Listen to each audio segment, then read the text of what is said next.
dit Mademoiselle and ça c'est deuxième Chanel and Jodia. We are going to be talking about Ouija or Ouija boards. I'm actually going to be using the terms interchangeably. You can't say it either way. And to be quite honest with you guys, I was fascinated about the history and the integration of these boards throughout history because, to be quite honest with you guys, I really wanted to understand where they came from and most importantly, how people used them throughout history. Now, many of you guys may or may not know this, but apparently a lot of people thought that these things were just toys. A lot of these things were introduced into the wide market as just regular, degular boards that were just used as toys, okay? Like, a lot of people did not take these things seriously, while a lot of people that were into their spirituality did take these things seriously. And to this day, they are very, very popular and used as very important tools to communicate between people in the present realm and people in the spiritual realm. So comment down below, have you used one of these? Do you know anyone who uses one of these? Do you use them in your practices? Personally, I think these things are creepy. I do not want to be anywhere near one of these things. Personally, I think these things are creepy. I am terrified of Ouija boards. I do not like them. I am terrified of them. And I think it's one of the only spiritual tools that I actually am genuinely afraid of, okay? Don't bring me near no Ouija board. Don't talk to me about no Ouija board. Don't like it. Bro, I used to have a friend that would carry around Ouija boards and it used to piss me the fuck off. Like, I swear to God, like literally you just carry that shit around in his backpack. And I was like, that's why all this caca keep happening to you in your life. That's why nothing good could happen to you, because you keep carrying around these fucking Ouija boards. Like, I just don't understand it. I could never understand people's fascination with Ouija boards. I could never understand why people don't take them seriously. But then when I started to look into the history of them, I was like, oh, this is why, okay? Because a lot of people, especially in fucking America, okay, in Western civilization, y'all think everything is a fucking game. Y'all think everything is a fucking joke. Y'all think that spiritualism and ghosts and everything is just honky-dory fucking jokes, okay? Like, this is not a game. This is not a joke, okay? Ouija boards have been used for a very long time to communicate with spirit. And whether something is just a toy or a joke, just like when I talked about the voodoo dolls, like at the end of the day, it's all about the intention. And when it comes to spirits, okay, we have to be real here. If spirits see something that you are using to communicate with them, regardless of if you think it's real or not, they're going to use it as a way to communicate with you, okay? That's just what the bottom line is, right? Even if you're looking at it as, oh, it's just a toy,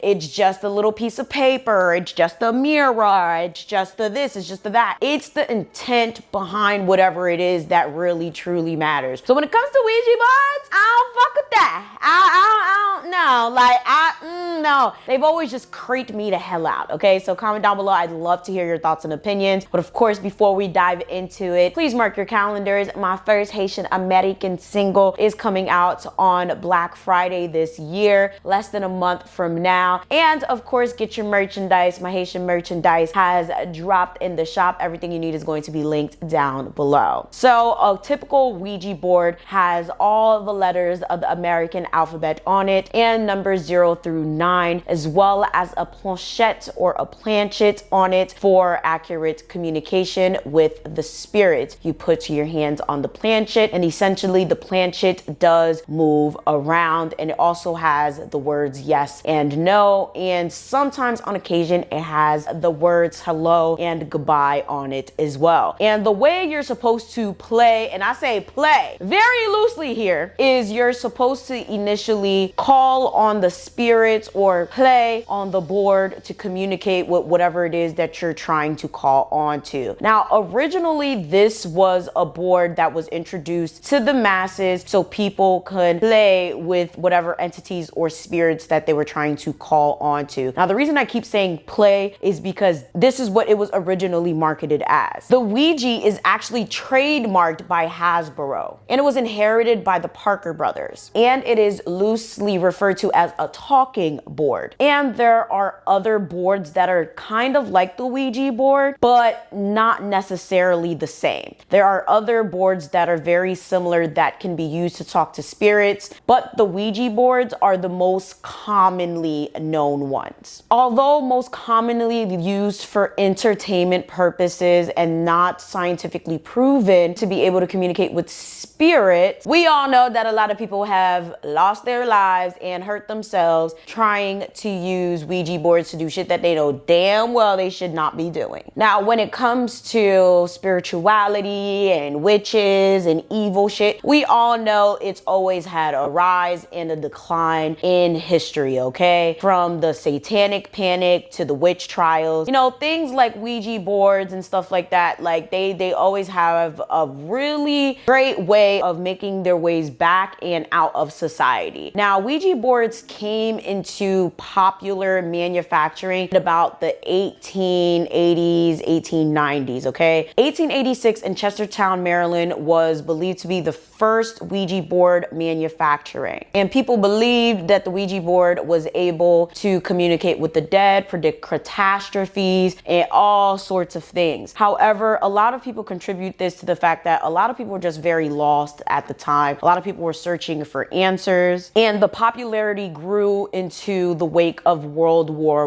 I. Because we all know when it comes to either of the world wars or just any wars that were going on in the world, people were just always searching for answers. People were desperate. People were always looking for what was going on with their loved ones. So things such as Ouija boards, psychics, mediums, vampires, like listen, anything to get an answer about the madness that was going on in the world was very prevalent at the time. Now, when it came to the Ouija board in particular, there was a very, very famous story about a woman called Pearl McCurran that had channeled the spirit of a 17th century woman named Patience Worth, okay? Now, it was interesting because she done published the writings and all of that. Like, y'all, this shit went viral, okay? Whatever viral would have been back in the day. And it's very interesting because, again, people just really needed a distraction about what was going on in the world. People really just needed some sort of clarity because when you really think about it, during the world wars, people went poor. People were missing loved ones.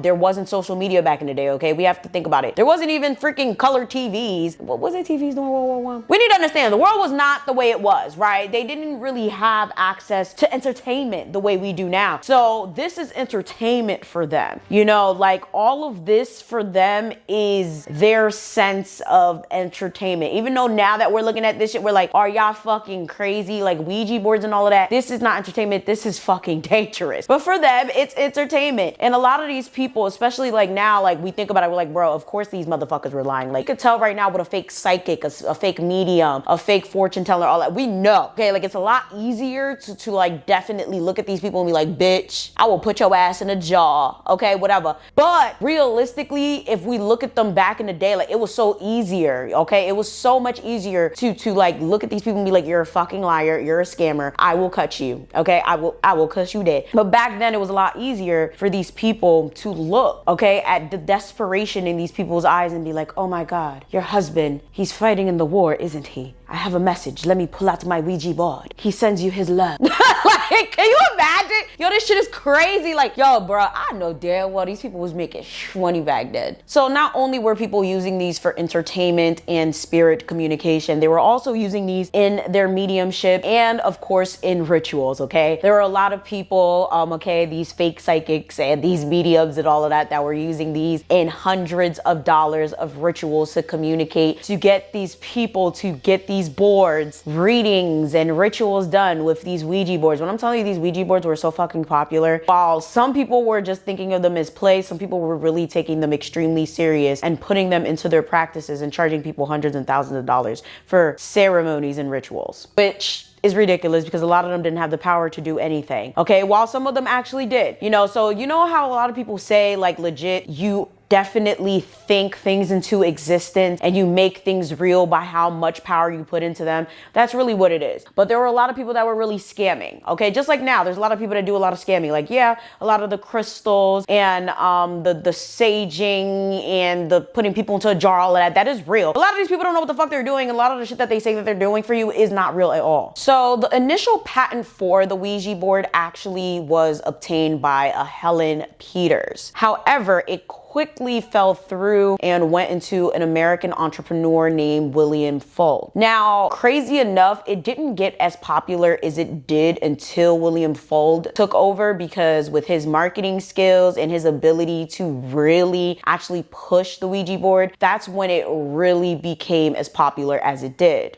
He took it to Sears, put it in a catalog. Like, that's when the Ouija board really blew up. By the mid-19th century, that's when it really started to take off because of the spiritualism movements. And then, of course, you had the Victorian movement and many other movements that followed. Now, many people may not know, but the Ouija or the Ouija board had a couple of other names. At one point, it was called the Egyptian talking board, but eventually it just ended up keeping the name Ouija or Ouija, which is the phonetic of French and German words yes. The Ouija board was popular by the 20th century, but honestly, from the 17th to the 18th to the 19th century, it was always a parlor game that many spiritualists did use as a serious tool to honestly not only scam people, but it was widely falling out of popularity because, like I said, we all know that when it comes to spiritualism and, you know, satanic panic, all of that shit that falls in and out of popularity, you know, a lot of times, you know, people see things as more or less than serious. But when it came to this situation with the Ouija board, a lot of people weren't taking it that serious, but a lot of the spiritualists who were charging people for different rituals and, you know, charging people to connect with the dead with it. But, you know, it came to a point where a lot of people were actually using them personally to connect with, you know, their loved ones and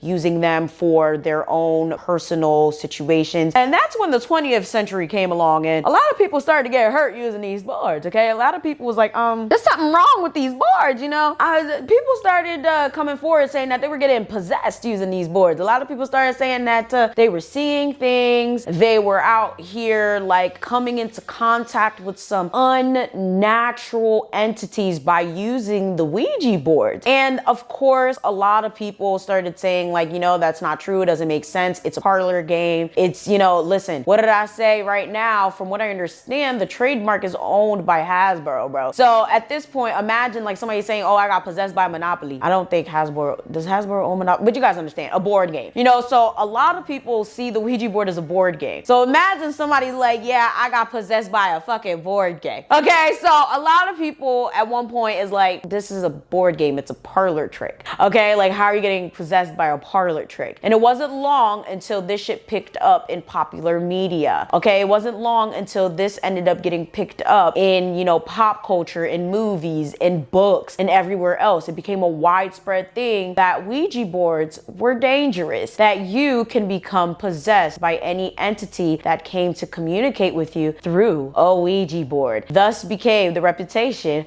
of Ouija boards. And honestly, I don't give a shit. I believe that shit. I'm sorry. It's one of the very few things where I'm just like, yeah, I'm not playing with nobody fucking Ouija board. And to be honest, I feel like a lot of it has to do with the fact that a lot of people just don't know how to use a Ouija board properly. Okay, there are very specific rules to using a Ouija board, okay? You are specifically supposed to not use it in certain areas. You're only supposed to use it in specific situations with certain emotions. You shouldn't play it alone. You shouldn't play it in haunted spaces. You shouldn't be playing a Ouija board if you don't even know how to play it. You shouldn't be using it without saying goodbye. Like there's some like really specific things you shouldn't do, but some people just be like, oh my God. Some people just be out here having a sleepover with their friends like, oh my God, you want to play Ouija board? And then they go, they pull it out, they play it, they forget to say goodbye, they get scared or whatever the case may be, or they think that they're speaking to their, you know, deceased grandmother, but it's really a fucking demon. You know, like there's a lot of things that could go wrong, and that's why a lot of people end up getting hurt, you know, or they end up having a demon or some sort of entity getting attached to them, you know. And I believe a lot of these, but I believe all the stories that happen regarding the Ouija boards are true, because a lot of people really don't know what the fuck what they're doing. They just be out here thinking, oh, well, I'm gonna play with this Ouija board. What's the worst that can happen? It should be fun. I could play with spirits. Okay, go ahead. Bitch, I ain't never playing with nobody goddamn Ouija board. Now, I love my life. I'm terrified, okay, of damn Ouija boards, okay? But nonetheless, of how dangerous they are, or if you think it's a parlor trick, whatever the case may be, you could definitely find Ouija boards all over the place, okay? From Amazon to eBay to your local thrift shop, okay? They are all over the place. And it's very interesting because some people use them to this day in their practices, in their regular rituals. And for me, I want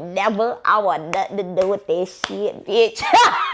And I would love to hear your stories down below. Like, do you have any experiences with those? Like, personally, I haven't heard anyone really using them that much, unless it's just for fun on like Halloween day or like Friday the 13th type vibe. I know a lot of people be having like a Ouija blanket just for the fun of it, or like a Ouija poster, but even at that, I don't want nothing to do with it. Nothing to do with it, you know? So it's just very interesting just to know that it started out as a parlor thing. Just knowing how serious like I take spirituality now, you just don't want to play with those things at all. You know, even things like sage, right? Like, you don't want to just buy sage from any and everywhere. You don't want to just buy things like a freaking Ouija board from any and everywhere. You don't want to just play games any and everywhere. So be very, very careful, guys. Be very, very careful. Do not just go around playing games with any and everyone in any and every place, doing whatever it is that you want, because you might get hurt. With that being said, make sure you guys like, share, subscribe, do all that, get your merchandise, and most importantly, save your calendars, because my single does come out on Black Friday. I can't wait for you guys to hear it. Please join the Patreon for exclusive uploads, early access, and a dedicated Discord. I love you guys so very much, and I'll see you guys for the next video. Bye!